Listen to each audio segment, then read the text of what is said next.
Hello friends. मुझे उम्मीद है आप सब बढ़िया होंगे। जैसे कि दोस्तों आपको पता है हम पढ़ रहे थे जियोग्राफी। एट्थ की जियोग्राफी का हमने लेसन नंबर 1 पूरा पढ़ चुके हैं। हम लेसन नंबर 2 में भी हमने कुछ 2 टॉपिक देख लिए थे हमने ऑलरेडी। जैसे हमने लैंड देखा था, लैंड के बारे में, साइल के बारे में देखा था। तो हम एक बार इसको थोड़ी सी रिवाइज कर लेते हैं फिर से।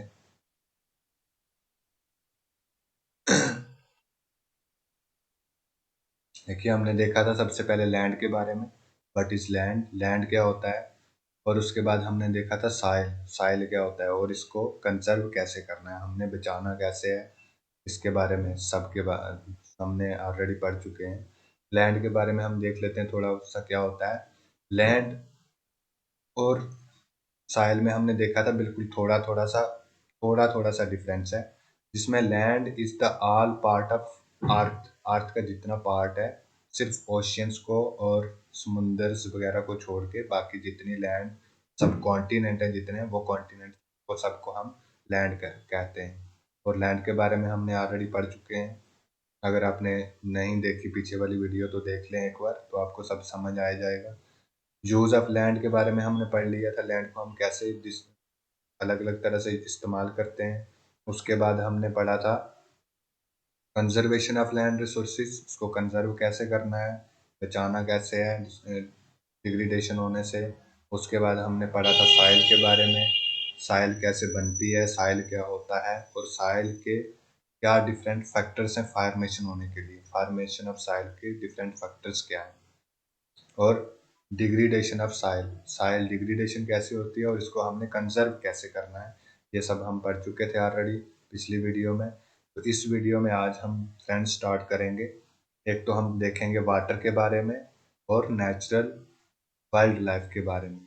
ये जैसे स्टार्टिंग में हेडिंग में ही हमने देखा था, साइल और लैंड के बारे में हम ऑलरेडी पढ़ चुके हैं।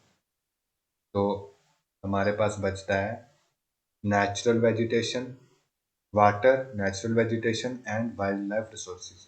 तो सबसे हम पहले हम देखेंगे वाटर के बारे में, फिर नेचुरल वेजिटेशन के बारे में क्या होता है और वाइल्ड लाइफ रिसोर्सेज के बारे में। तो चलिए हम स्टार्ट करते हैं सबसे पहले वाटर के बारे में। तो ये रहा सबसे पहले वाटर, सबसे important, most important thing in our life. Water जो, water is a vital renewable natural resources, ये एक नेचुरल रिसोर्सेज है। हम सब जानते हैं कि वाटर एक रिन्यूएबल रिसोर्सेज है जो बहुत जल्दी वापस रिप्लेनिश हो जाता है। हमने ऑलरेडी देखे थे रिन्यूएबल रिसोर्सेज क्या होते हैं और नॉन रिन्यूएबल रिसोर्सेज क्या होते हैं सबसे फर्स्ट लेसन में। अगर आपने नहीं देखा तो उसको देख लीजिए एक बार। 3/4 of the earth surface is covered with water. जितनी हमारी अर्थ है, फॉर एग्जाम्पल अगर हमारी ये पूरी अर्थ है 100%, 100% अगर हमारी अर्थ है, तो इसमें से हमारा 33%, जो 33% है, सॉरी 77% जो है हमारा, वो सारा कवर है वाटर से। 77% हमारा वाटर है और बाकी जो बची है वो हमारी लैंड है। लैंड हमारी कितनी है, ओनली 33%। बाकी जितना एरिया है, बाकी सारे का सारा वाटर है, वो वाटर ओशियन की फॉर्म में है, समुद्र वगैरह है अलग अलग। उसके बाद ओशियन के बाद हमारे जितना भी लेक्स वगैरह हैं, हमारे रिवर्स हैं, हमारा इन the form of snow, snow की फॉर्म में जो माउंटेन में है, नॉर्थ और साउथ पोल पे है जो, वो सारा मिला के 77% जो है वो पूरा वाटर से हमारी अर्थ पूरी कवर है। It is therefore appropriately called the water planet. हम इसको एक तरह से, अगर हम अर्थ को वाटर प्लानिट भी कहते हैं कि ये एक तरह का वाटर प्लानिट है, मतलब एक पानी का ही जो ग्रह है, पानी का ग्रह हम इसको बोल सकते हैं क्योंकि यहाँ सबसे ज्यादा पानी मिलता है हमें। It was in the primitive ocean that life began almost 3.5 billion year back. अगर हम देखें जो जिंदगी स्टार्ट हुई, जो लाइफ स्टार्ट हुई अर्थ पे, जैसे ही सबसे जो पहली अर्थ पे कोई लाइफ थी, अगर तो वो ओशियन में ही पैदा हुई थी, ओशियन से ही स्टार्ट हुई थी।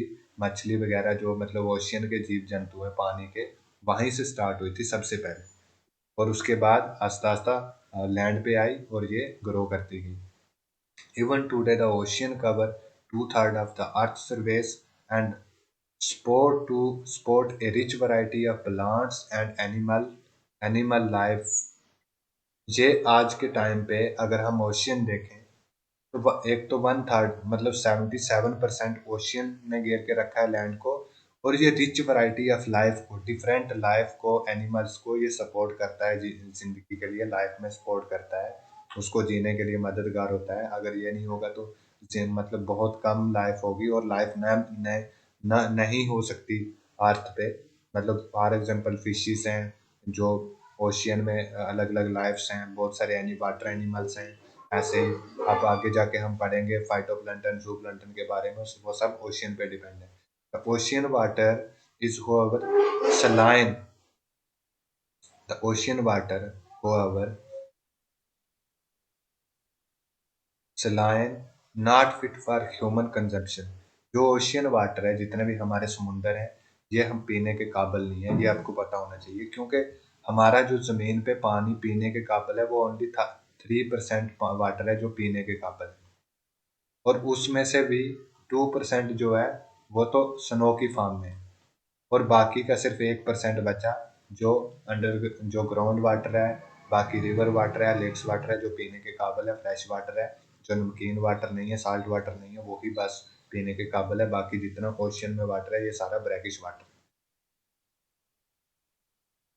Fresh water accounts for only about 2.7%, मतलब कुल मिला के 3% हम नॉर्मली कहते हैं जनरली, बट 2.7% है अगर एक्यूरेट देखें हम तो 2.7%। Nearly 70% of this occurs as ice sheets and glaciers in the Antarctica, Greenland and mountain region। जो हमारा 70%, इस 2.7% में से भी जो हमारा 70% है, अगर हम कुल देखें तो लगभग 2% वो अंटार्कटिका आर्कटिक में, जो दोनों नॉर्थ और साउथ पोल हैं, जो आपको पता होगा वहाँ पूरी आइस शीट जमी हुई है, और ग्रीनलैंड ये आर्कटिक में है, और माउंटेन्स जैसे हमारा हिमालय, अल्प्स माउंटेन है अलग अलग, इनके ऊपर सारी बर्फ जमी, बर्फ की फॉर्म में पूरा वाटर जमा हुआ है। Due to their location they are inaccessible। Only 1% of the fresh water is available and fit for human use। Only 1%, सिर्फ 1% फ्रेश वाटर अवेलेबल है जो हम ह्यूमन कंज्यूम कर सकते हैं, और अलग अलग जो डिफरेंट जीव हैं इस दुनिया पे, जैसे एनिमल्स वगैरह हैं, तो वो कंज्यूम कर सकते हैं। बाकी का नॉन कंज्यूमेबल है, हम उसको डायरेक्ट नहीं पी सकते, या तो उसको प्यूरिफाई करके पियेंगे या उसको इस्तेमाल कर पाएंगे। It found groundwater, it is found as a groundwater, as surface water in the river and lakes and water vapor in the atmosphere। ये लगभग 3-4 फॉर्म में पाया जाता है। सबसे पहले तो ये अंडरग्राउंड वाटर पाया जाएगा जमीन के नीचे, बहुत सारी जगह में वो भी नहीं होता, जैसे सऊदी अरब वगैरह वहाँ पे ये नहीं मिलता, बट इंडिया में इजली हर जगह मिल जाता है। उसके बाद रिवर्स की फॉर्म में पाया जाता है। उसके बाद लेक्स पाई जाती हैं। लेक्स में कुछ ब्रैकिश वाटर की लेक होती हैं और कुछ ताजे पानी की लेक होती हैं। जो ताजे पानी की लेक है वो हम इसमें काउंट करेंगे। और कुछ जो water vapours in the form humidity की फॉर्म में, जैसे कुछ जो धुएं की फॉर्म में उड़ रहा होता है, वेपर्स की फॉर्म में गर्मी के कारण जो उड़ता है भाप बन के, वो जो भाप होता है वो स्पेस में होता है, उसको हम काउंट करते हैं एक्चुअली में। उसके बाद हमारा fresh water neither can created nor destroyed। Is therefore fresh water is therefore the most precious substance on earth। जो फ्रेश वाटर है वो सबसे कीमती अगर हम देखें तो वो सब्सटेंस है अर्थ पे। Water can nether be added nor subtract from the earth. जो वाटर है ये ना तो कम होता है, जो हमारा ताज़ा पानी है, जैसे जो अर्थ में अभी हमने देखा 2.7%, ये ताज़ा पानी, या ओवरऑल वाटर की हम बात करें जो हमारे पास 77% वाटर है, ये ना तो कम होगा इससे, और ना ही इससे बढ़ेगा किसी भी फार्म में। ना तो 78% हो सकता है अर्थ पे पूरा वाटर, और ना ही 76% हो सकता है।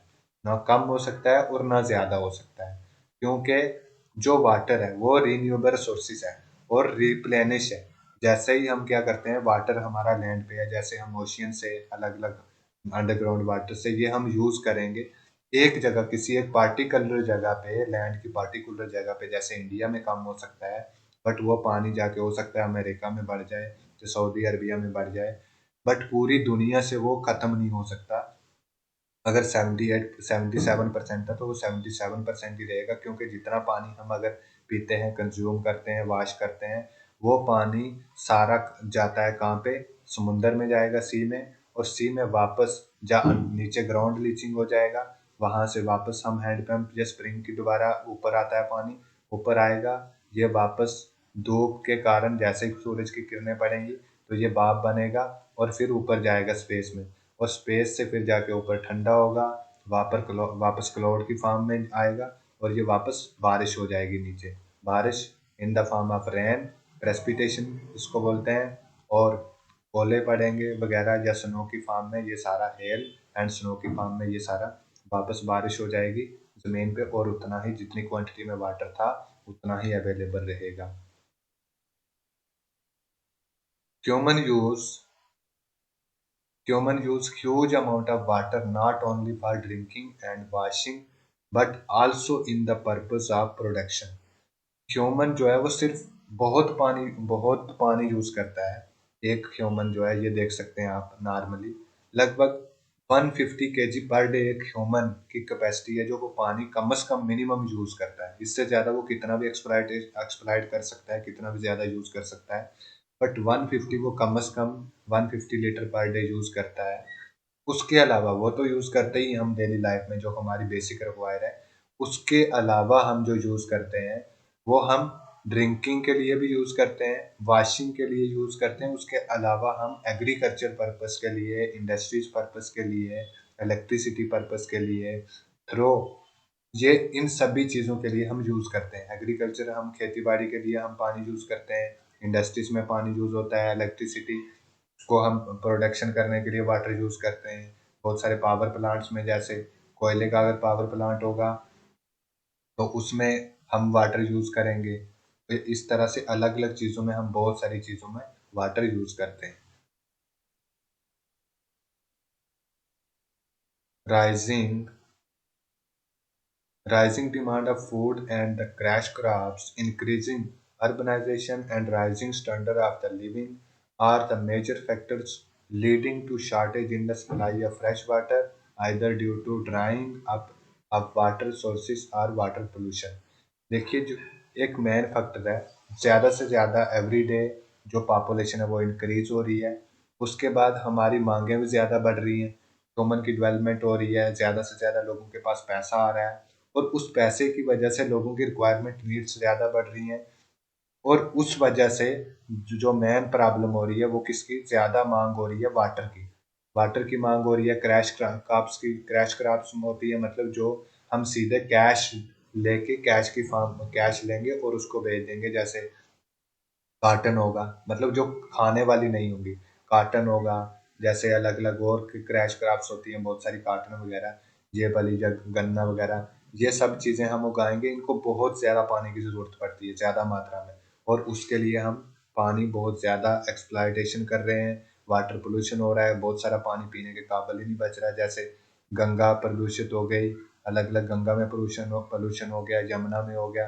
तो अब ये हमारे पास एक पीने के पानी के रिसोर्सेज थे, गंगा वगैरह और जमुना, बट ये पोल्यूटेड हो गए, तो इससे भी हमें लॉस हुआ। और बहुत सारी चीज़ें, जैसे हम ज़्यादा ओवर एक्सप्लॉयटेशन कर रहे हैं, इंडस्ट्रीज ज़्यादा लगा रहे हैं, पॉपुलेशन बढ़ रही है, उसमें पानी की ज़्यादा ज़रूरत हो रही है, तो उससे पानी का जो मेन प्रॉब्लम हो रही है, पानी की कमी आ रही है। कौन सा? Fresh water. दूसरा वाटर तो बहुत है, brackish water, but fresh water में कमी आ रही है। अगर वो 2.7% भी बरकरार रहा, तब भी हमें 2.7%, वही अगर ये 1 लाख पॉपुलेशन के लिए सफिशेंट था, तो अगर 2 लाख पॉपुलेशन हुई हो गई तो वाटर तो उतना ही है, वाटर तो नहीं बढ़ रहा, फ्रेश वाटर। तो ये हमारे लिए एक प्रॉब्लम खड़ी कर देगा कि सभी के लिए वाटर पूरा कम पड़ जाएगा, या उसका एक लिमिट आ जाएगी यूज करने की। प्रॉब्लम ऑफ वाटर्स अवेलेबिलिटी, कौन कौन सी प्रॉब्लम है वाटर अवेलेबिलिटी में हम देखते हैं, मतलब पानी मिलने में, अवेलेबल होने में क्या प्रॉब्लम्स हैं, क्या मुश्किलात हैं। There is scarcity of water in many region of the world, बहुत सारे वर्ल्ड में बहुत सारा कुछ ऐसे रीजन्स हैं जहाँ पे क्या है स्कैर्सिटी, मतलब जितने पानी की डिमांड है उतना नहीं मिल पा रहा। अगर जहाँ मतलब पानी की 100 लीटर डिमांड है, वहाँ हो सकता है 1 या 2 लीटर या 10 लीटर ही मिल पाएगा, उतना नहीं मिल सकता जितनी हमें ज़रूरत है।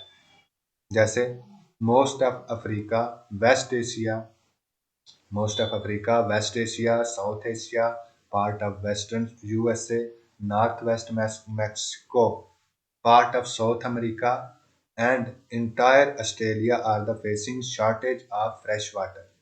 ये बहुत सारी कंट्रियाँ हैं।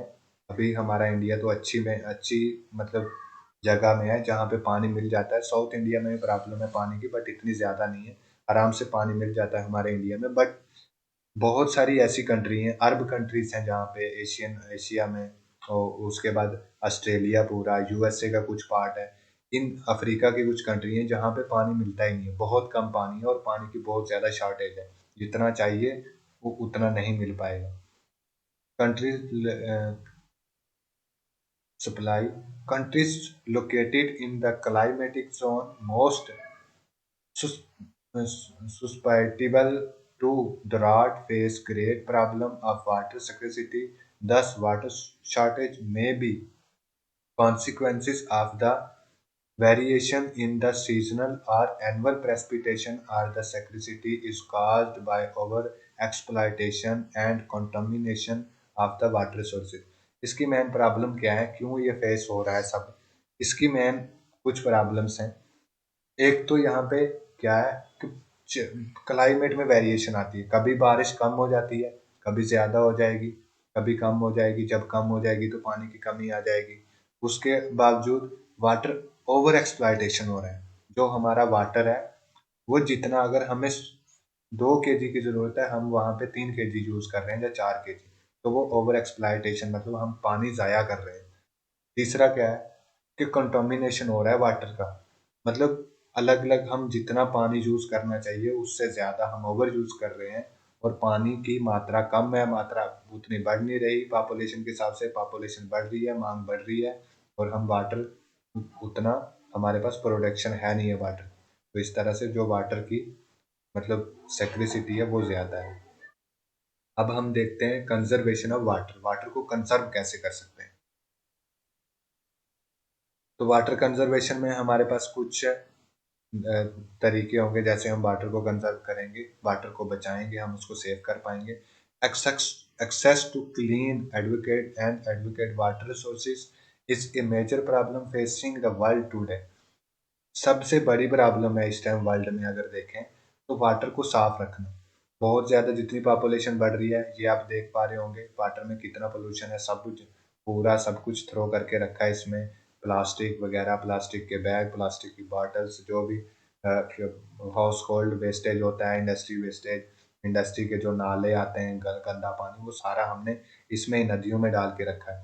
तो ये पूरी नदियाँ जो हैं वो पोल्यूटेड हो गई हैं, गंदा पानी हमारा सारा नदियों में जा रहा है। जितना पॉपुलेशन बढ़ेगी उतनी वेस्टेज भी बढ़ेगा, और वेस्टेज बढ़ेगा तो वो वेस्टेज हम बाहर ही थ्रो करेंगे, उसको हम संभालते नहीं अच्छे से, कलेक्ट नहीं करते, तो ये सारा नदियों में जाता है, जिसके कारण पानी हमारा वेस्ट पोल्यूट हो रहा है, गंदा हो रहा है, पीने के काबिल नहीं रह रहा।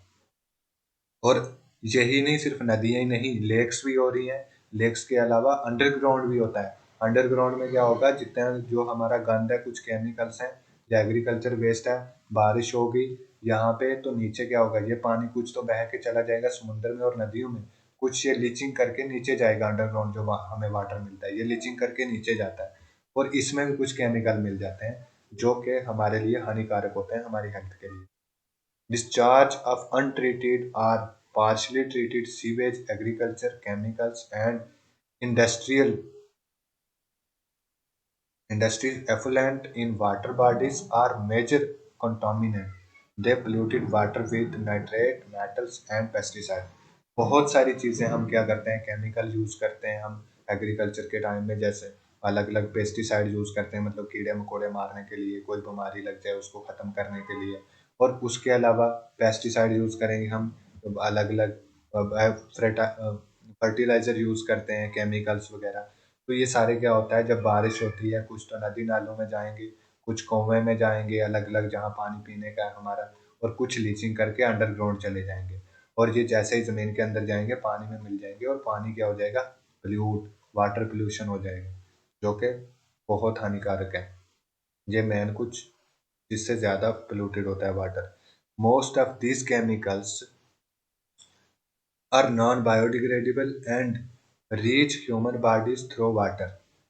ये जो हमने देखे हैं अभी केमिकल, ये नॉन बायोडिग्रेडेबल होते हैं। नॉन बायोडिग्रेडेबल मतलब जो बायोडिग्रेड नहीं होते, मतलब जल्दी से वो, या क्या करते बोलते हैं हम, वो सॉल्युबल नहीं हो जाते, मतलब खुद ब खुद वो, अगर पोल्यूशन कुछ अंदर केमिकल गया जैसे ह्यूमन बॉडी में, तो वो वापस यूरेन की फॉर्म में, जा वो बाहर नहीं आएगा। वो क्या करेगा, हमारे फैट में ही उधर ही फैट सॉल्युबल हो जाएगा, हमारे फैट में ही रह जाएगा।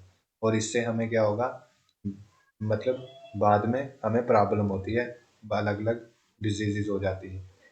Water pollution can be controlled by the treating these affluent suitable before releasing them in the water body. हमें क्या करना चाहिए, वाटर पोल्यूशन को कंट्रोल हम कर सकते हैं, बट कैसे?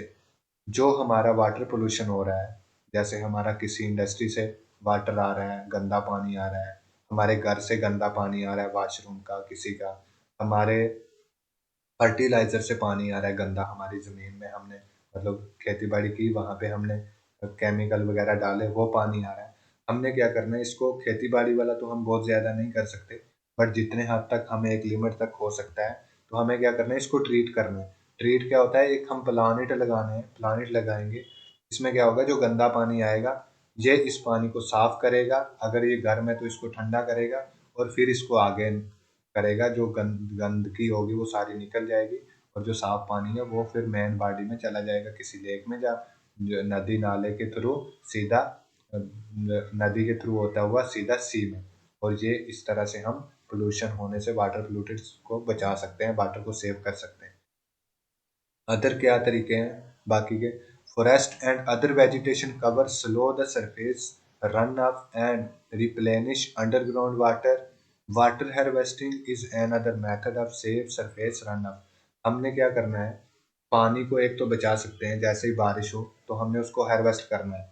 पानी अगर हम जैसे अलग अलग, हम छत का पानी इकट्ठा कर सकते हैं, हम कहीं पे ग्राउंड का कोई साफ पानी इकट्ठा करके उसको एक जगह स्टोर कर सकते हैं।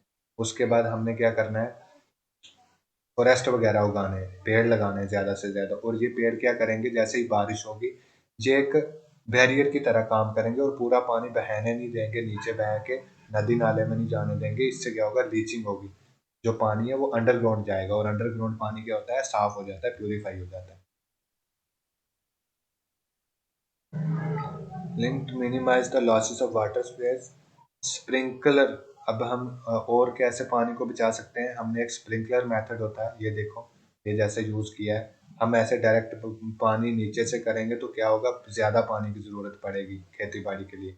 बट ये स्प्रिंकलर मेथड यूज करेंगे तो हमें इससे कम पानी, थोड़ा पानी हाई प्रेशर में हम डालेंगे, तो बारिश की तरह ये कम पानी ज्यादा फसल उगा पाएगा, और वाटर लॉस कम होगा।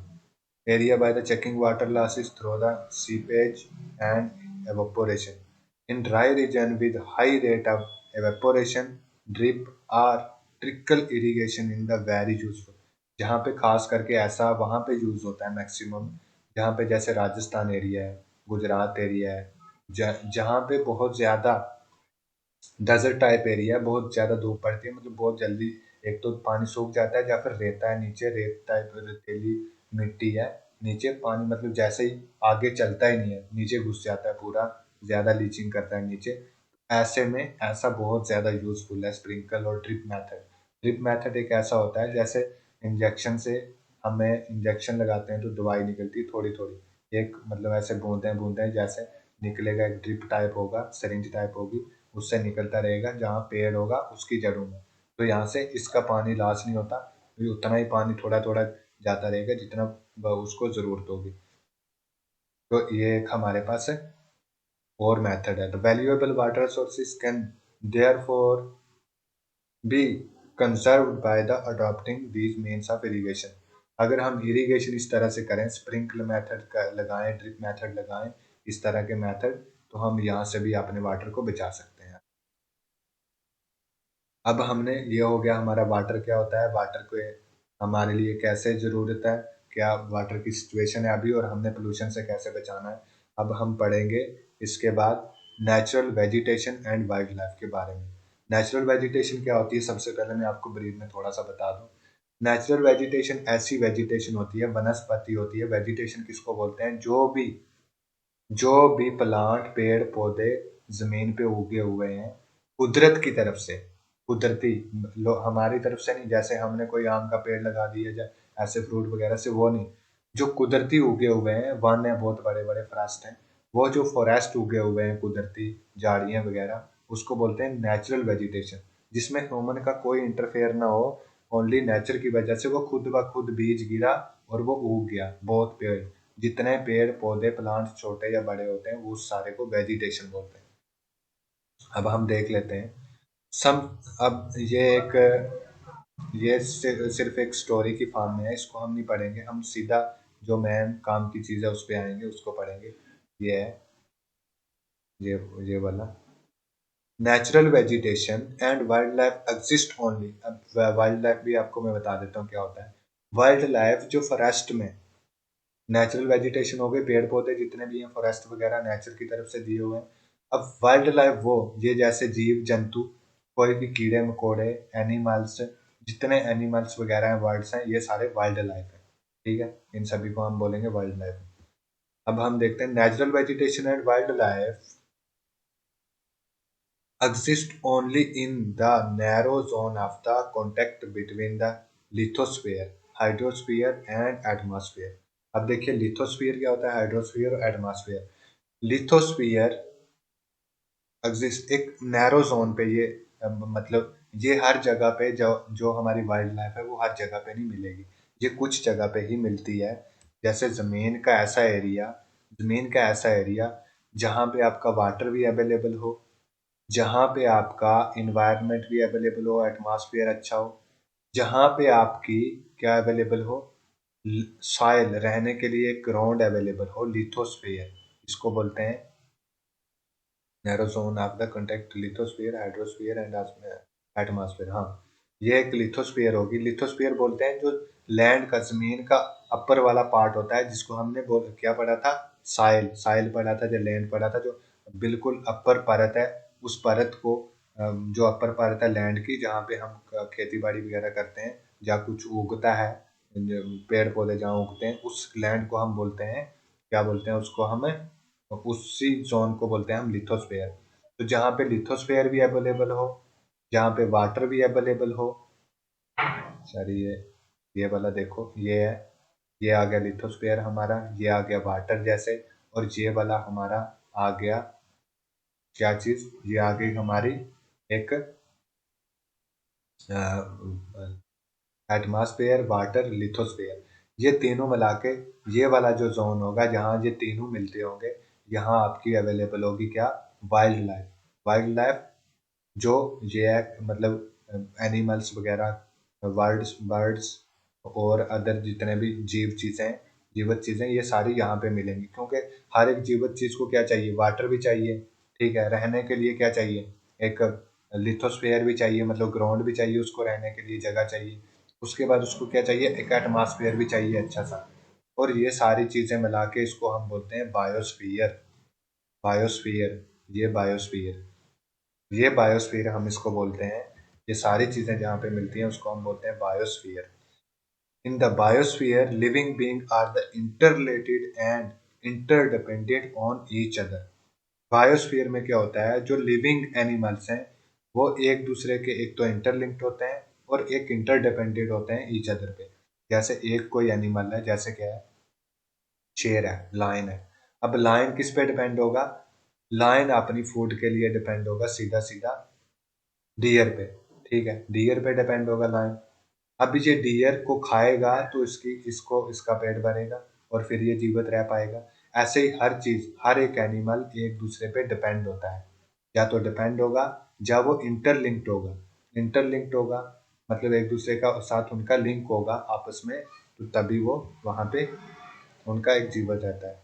This life supporting system known as ecosystem. अब इसको बोलते हैं इकोसिस्टम।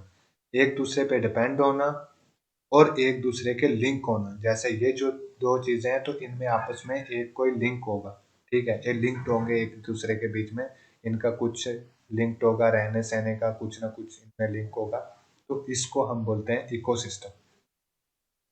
ये इन्वायरमेंट का टॉपिक है। आप अच्छे से अगर हमने इन्वायरमेंट पढ़ी तो उसमें पढ़ेंगे इकोसिस्टम क्या होता है, बायोस्फीयर वगैरह, ये वो सब वाइल्ड लाइफ के बारे में। बट यहाँ पे हमने जियोग्राफी के पर्पज से देखना है थोड़ा थोड़ा। Vegetation and wildlife are the valuable sources. Plants provide juice, us with timber, gives shelter to animals, produce oxygen, we breathe, protect soil, extra. देखिए जो वेजिटेशन, वेजिटेशन एक बहुत वैल्यूएबल रिसोर्सेस है हमारे लिए। वेजिटेशन जितनी भी मतलब वनस्पति है, जितने भी पेड़ पौधे हैं अलग अलग, ये सबसे पहले क्या करते हैं, एक तो हमें क्या देंगे, प्लांट हमें टिम्बर प्रोवाइड करते हैं लकड़ी जलाने के लिए, लकड़ी जलाने के लिए ईंधन प्रोवाइड करेंगे। उसके बाद टिम्बर हमें अलग अलग फर्नीचर वगैरह बनाने के लिए टिम्बर चाहिए, ठीक है, शिप वगैरह बनाने के लिए, गाड़ियाँ बनाने के लिए, हर चीज़ बनाने के लिए वो टिम्बर चाहिए। उसके बाद एनिमल्स के लिए शेल्टर प्रोवाइड करते हैं, एनिमल्स को रहने के लिए घर देते हैं, एनिमल्स को खाना देते हैं, ये सब कुछ छोड़ के ह्यूमन को भी खाना देते हैं। हमें ऑक्सीजन प्रोड्यूस करते हैं, हम क्या करते हैं, कार्बन डाइऑक्साइड छोड़ते हैं और ऑक्सीजन लेते हैं। और ये ऑक्सीजन हमें कौन देता है, ये पेड़ पौधे देते हैं। पेड़ पौधे क्या करते हैं, कार्बन डाइऑक्साइड लेते हैं और ऑक्सीजन छोड़ते हैं, और हमें ऑक्सीजन मिल जाता है पेड़ पौधों से। और क्या है, साइल को प्रोटेक्ट करके रखते हैं। ये जैसे अगर साइल होगी, ऐसे पेड़ पौधे नहीं होंगे तो रेता सारा, हवा आएगी या क्या होगी, बारिश होगी, तो ये सारा उड़ के ये क्या होगा, साइल पोल्यूशन, साइल इरोजन हो जाएगा। तो साइल इरोजन होगा तो खेती बाड़ी के लिए जमीन अच्छी नहीं रहेगी और ना ही वहां पे कुछ उगेगा। साइल डिग्रेडेशन हो जाएगा, हमने जैसे कल पढ़ा था। साइल इरोजन को बचाने के लिए हमें क्या चाहिए होता है, उसके लिए भी हमें ये ही पेड़ पौधे या वेजिटेशन चाहिए होती है। Help in storage of underground water, give us fruit. Storage करती है वाटर को अंडरग्राउंड, जैसे मैंने आपको बोला था कि एक बैरियर की तरह काम करेगी, और ये बैरियर की तरह काम करेगी, वाटर को सीधा बह के नहीं जाने देगी और लीचिंग करेगी, और अंडरग्राउंड स्टोरेज करेगा, इसको होगा स्टोरेज इसका। ऐसे ही गिव अस फ्रूट, हमें फ्रूट देती है, नट्स, लेटेक्स, ट्रोपिनाइट ऑयल देती है, गम देती है, मेडिसिनल प्लांट्स होते हैं मतलब मेडिसिन हमें मिलती है, पेपर बना सकते हैं हम इससे, योर स्टडीज के लिए भी वही जो पेपर होते हैं। There are innumerable uses of plants of the, मतलब अनलिमिटेड यूजेज हैं जो प्लांट है उसके। Wildlife include animals. अब वाइल्ड लाइफ में क्या क्या इंक्लूड होता है, अभी मैंने आपको बता ही दिया कि इसमें इंक्लूड होता है, एक तो एनिमल इंक्लूड होंगे, बर्ड्स होंगे, इंसेक्ट्स, इंसेक्ट जो छोटे कीड़े मकोड़े होते हैं, इंसेक्ट्स इंक्लूड होंगे, as well as the aquatic life form. जो इक्वाटिक मतलब जो हमारे किस कौन से जीव जंतु हैं, जो हमारे पानी में जीव जंतु रहते हैं वो भी वाइल्ड लाइफ में इंक्लूड होंगे। मछलियाँ वगैरह जो भी ओशियन में या दरिया वगैरह में, नदियों में जो भी जीव जंतु रहते हैं, एनिमल्स रहते हैं, वो भी वाइल्ड लाइफ में इंक्लूड होंगे। दे प्रोवाइड, अब ये वाइल्ड लाइफ से हमें क्या क्या मिलता है, ये देखो, they provide us milk, they provide us milk, meat, milk, milk देते हैं हमें, मीट देते हैं, हाइड्स एंड वूल, वूल ऊन वगैरह देते हैं जिससे हम कपड़े बनाते हैं। इंसेक्ट्स लाइक बीज, बीज प्रोवाइड मतलब जो शहद की मक्खियाँ होती हैं वो हमें शहद प्रोवाइड करती हैं खाने के लिए, एक अच्छा सा जो न्यूट्रिशनेबल होता है। Help in pollination of the flower and have important role. ये क्या करती हैं, सबसे पहले ये जैसे पेड़ है, पौधा है, तो ये पॉलिनेशन करती हैं। एक फूल में ऐसे फल नहीं लगता, फूल में, फूल में क्या होता है, जैसे ये फूल है और ये एक फूल, अगर ये फीमेल है तो ये मेल है, तो मेल का फीमेल के पास फूल आएगा, पॉलिनेशन होगा। वो कौन करेंगी? जो छोटी छोटी मक्खियाँ वगैरह होती हैं, बीज जैसे हनी बीज होती हैं, ये यहाँ से लेके यहाँ पे आके इसको देंगी। इसको बोलते हैं पॉलिनेशन। एक चीज से, एक फूल से उठा के दूसरे को देना, तो पॉलिनेशन होगा एक तरह का, और उससे हमारा फ्रूट्स वगैरह होंगे, ऐसे नहीं होते। It's important role play as a decomposer in the ecosystem. अच्छा, और क्या सबसे बड़ा इम्पॉर्टेंट रोल ये प्ले करेंगे? अगर कोई चीज़ मर मर गल जाती है, जैसे डेड बॉडी पड़ी है एनिमल्स की, या किसी भी चीज़ की, ह्यूमन वगैरह हर चीज़ की, या किसी वर्ड्स की, तो ये क्या करेंगे? इसमें इंसेक्ट्स होते हैं, जो छोटे छोटे कीड़े देखे होंगे आपने, जो जब मांस वगैरह सड़ गल जाता है तो उसमें कीड़े लग जाते हैं छोटे छोटे, उनको इंसेक्ट्स बोलते हैं, इंसेक्टिसाइड। और ये इसको सड़ाने गलाने में मदद करते हैं, सड़ाते हैं गलाते हैं, और इससे हमारा जो पोल्यूशन है उसको कंट्रोल होता है। The birds feeds on insects and act as the decomposer as well. जो बर्ड्स होते हैं, ये जैसे चिड़िया, ये क्या करेगी? ये किसी छोटे कीड़े मकोड़े को, जो इंसेक्ट्स होंगे, उनको खाएगी, इसको अपना पेट भर जाएगा, और क्या करेगी? फीड ले लेगी, और डेड लाइफ और क्या होगा? ये डिकम्पोजर करेगी। Virtual reduce availability to feed on dead livestock is to scavenge। यही अभी जो पढ़ा है बस वही है मैन, और कुछ नहीं है। और ये सब जो चीज़ें होती हैं, इससे क्या होता है? हमारा जो बैलेंस है वो मेंटेन होता है, हमारे इकोसिस्टम का बैलेंस मेंटेन होता है इससे। नहीं तो एक चीज़ बढ़ जाएगी, एक ज़्यादा हो जाएगी, अगर एक दूसरे को खाने वाली चीज़ें नहीं होगी तो इकोसिस्टम बैलेंस नहीं होगा। चलिए अब हम पढ़ते हैं डिस्ट्रीब्यूशन ऑफ नेचुरल वेजिटेशन। थोड़ी सी वीडियो लंबी होगी शायद, बट चलो देखते हैं कितनी होती है। डिस्ट्रीब्यूशन ऑफ वेजिटेशन क्या होगा? द ग्रोथ ऑफ वेजिटेशन, हमने मतलब डिस्ट्रीब्यूट कहाँ कहाँ पे है, लैंड पे, अर्थ पे वेजिटेशन कहाँ कहाँ पे मिलती है वो देखना है। The growth of vegetation depends primary on the temperature and moisture.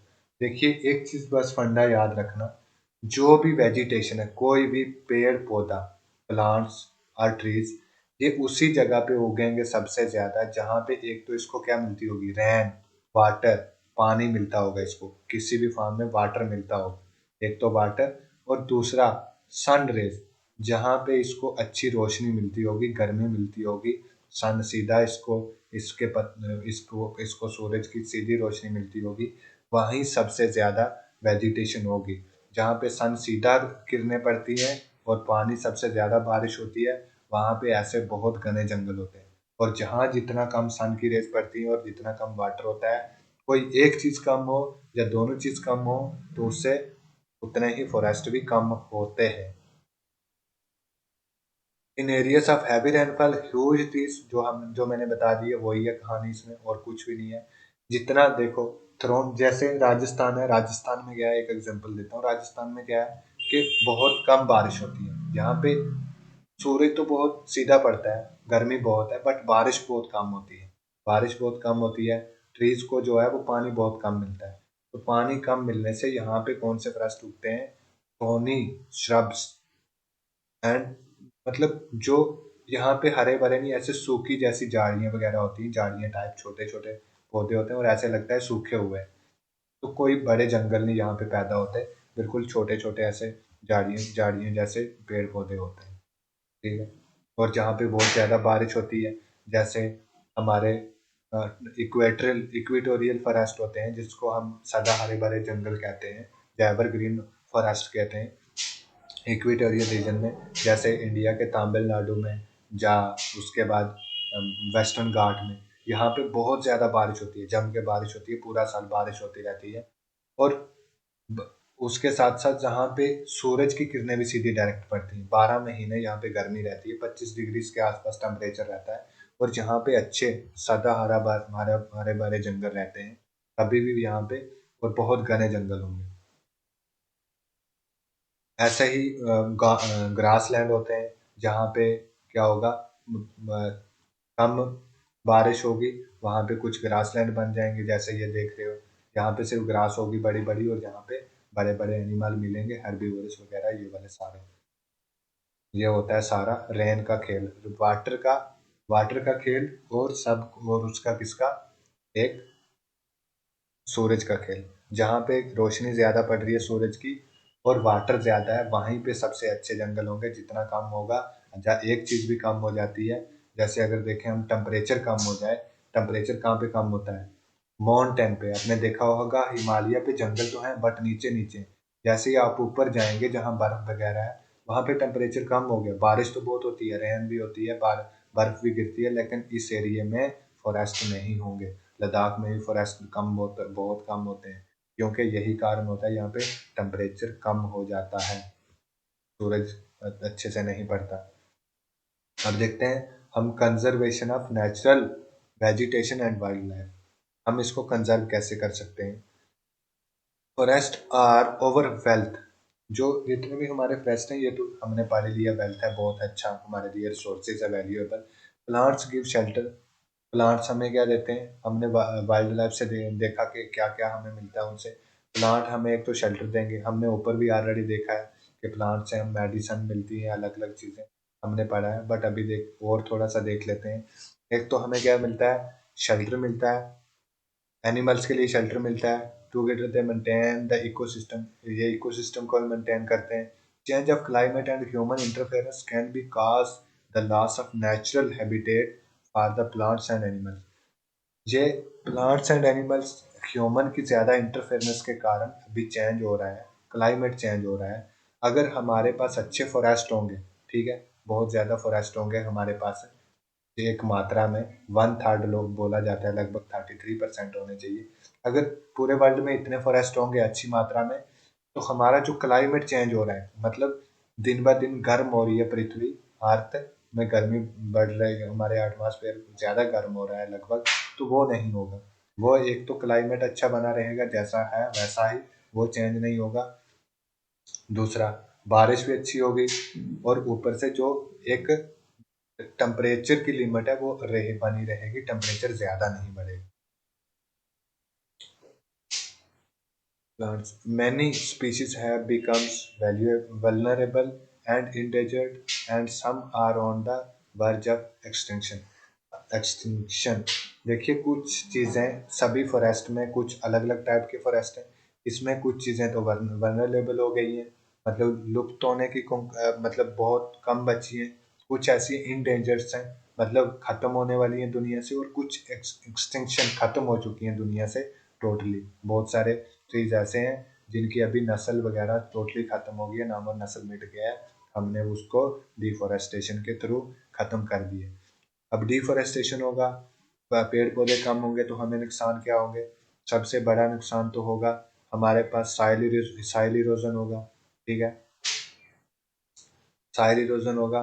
Soil erosion के बाद हमारे पास क्या होगा, साइल इरोजन के बाद हम जो मैन होगी, कंस्ट्रक्शन एक्टिविटीज कम होंगी, फॉरेस्ट फायर, नहीं सारी, इसके मतलब फॉरेस्ट के कम होने के क्या कारण है, डिफॉरेस्टेशन कैसे होता है, मेन क्या कारण है, ट्री कम कैसे हो रहे हैं। एक तो कंस्ट्रक्शन एक्टिविटी, हम बहुत ज़्यादा पॉपुलेशन बढ़ रही है, फर्नीचर की ज़्यादा डिमांड हो रही है, मकान ज़्यादा बन रहे हैं, ऊपर से रोडें बन रही हैं, उसके लिए भी हम काट रहे हैं पेड़ पौधे। उसके बाद फॉरेस्ट फायर, आग लग जाती है जंगलों को बहुत ज़्यादा, या तो ह्यूमन लगा देंगे खुद जानबूझ के, हम खेती बाड़ी करने के लिए, ज़मीन साफ करने के लिए, या तो नेचुरली लग जाएगी कुछ ना कुछ। उसके बाद नेचुरल फैक्टर हैं बहुत सारे, सुनामी आ जाती है, अगर कहीं समुंदर के आसपास है वहाँ क्या आ जाएगा, सुनामी आएगी तो उससे टूट फूट हो जाएगी। बहुत बड़ा कोई साइक्लोन आ गया, बहुत तेज़ हवा चली, उससे टूट फूट हो जाएगी, उससे डिफॉरेस्टेशन होगा। नेचुरल मैनी अदर फैक्टर्स हो सकते हैं, वैल्कानोस आ जाए उससे ख़त्म हो जाएंगे। तो ये सारे कुछ कारण हैं जिससे डिफॉरेस्टेशन होगा। ये देख रहे हैं आप, ये हवा से पूरे टूट फूट गए हैं पूरे, कोई साइक्लोन के कारण, ये नेचुरल डिजास्टर होता है जो नेचुरली डिफॉरेस्टेशन होता है। ऐसे मैन मेड भी बहुत सारे काज हैं, जैसे हम क्या करते हैं, अलग अलग, मतलब हम फर्नीचर के लिए बहुत ज़्यादा काट लेते हैं पेड़, उसके बाद डेवलपमेंट के लिए अलग अलग हम ईंधन के लिए यूज़ करते हैं। ये ऐसे ही वाइल्ड लाइफ के भी, जो अलग अलग जीव जंतु के लिए, जो एनिमल्स हैं उनके भी हम अलग अलग एक्सप्लाइटेशन कर रहे हैं, हम उसको अपनी यूज़ के लिए, डेली यूज़ के लिए यूज़ कर रहे हैं। जैसे हम शिकार करते हैं खाने के लिए। एलिफेंट्स के हमें टीथ चाहिए होते हैं अलग अलग, जो ट्रेड करने के लिए, ट्रेड के लिए उसकी खाल वगैरह जो हमारे यूजेबल है उसके लिए हम इसको ओवर एक्सप्लॉयटेशन कर रहे हैं। हम ज़्यादा से ज़्यादा एवरीडे शिकार कर रहे हैं, बहुत ज़्यादा हंटिंग गैदरिंग कर रहे हैं, जिसके कारण, और सबसे बड़ा कारण फॉरेस्ट फायर हो जाती है, आग लग जाएगी तो जितने एनिमल्स वगैरह हैं या तो वो उनको भागना पड़ेगा या तो उनको मार दिया जाएगा जब खुद वो आग से मर जाएंगे। मतलब एक ह्यूमन एक्टिविटी ही मेन कारण है सबसे बड़ा। ये देखते थे, ये हैबिटेट होती है किसी चीज़ की। अगर हम हैबिटेट देखें, हैबिटेट ऐसा एरिया होता है जहाँ पे अलग अलग चीज़ें, मतलब एक से ज़्यादा पॉपुलेशन हो, बहुत सारी पॉपुलेशन, और यहाँ पे इनका हैबिटेट मतलब एक निवास हो, रहने की जगह हो, इनको खाने के लिए मिल जाए, पीने के लिए मिल जाए, जो चीज़ इनको ज़रूरत है, और इनको रहने के लिए घर मिल जाए, इसको ही बोलते हैं हैबिटेट, एक निवास किसी चीज़ का। जैसे ये डियर्स का, हिरने हैं बहुत सारी, इनका निवास है। ये अलग अलग एलिफेंट का निवास है, इनको खाने के लिए भी यहाँ मिल रहा है, रहने के लिए बहुत बड़े बड़े फॉरेस्ट, सारी ग्रास लैंड मिल रहे हैं, तो ये इसका एक निवास है। यही मेन इस सिर्फ हैबिटेट का ही है इसमें। तो वीडियो लंबी हो रही है, हम इधर ही ख़त्म करेंगे आज की वीडियो। बस मेन यही है हैबिटेट के बारे में, इसके बारे में आपने पढ़ना है, हैबिटेट क्या है वो बता दिए मैंने आपको। रहने की जो एरिया होता है, निवास होता है, एक घर जैसा एरिया, माहौल देख लो, जैसे हमें घर में हर चीज़ मिल जाती है खाने पीने के लिए, वही चीज़ है ये भी। और अब हम इसको इधर ही एंड करते हैं इस वीडियो को। नेक्स्ट हम थर्ड चैप्टर देखेंगे नेक्स्ट वीडियो में। आई होप आपको ये लेक्चर पसंद आया होगा। अगर पसंद आया है देखिए और शेयर कीजिए दूसरों के साथ, और चैनल को सब्सक्राइब कीजिए।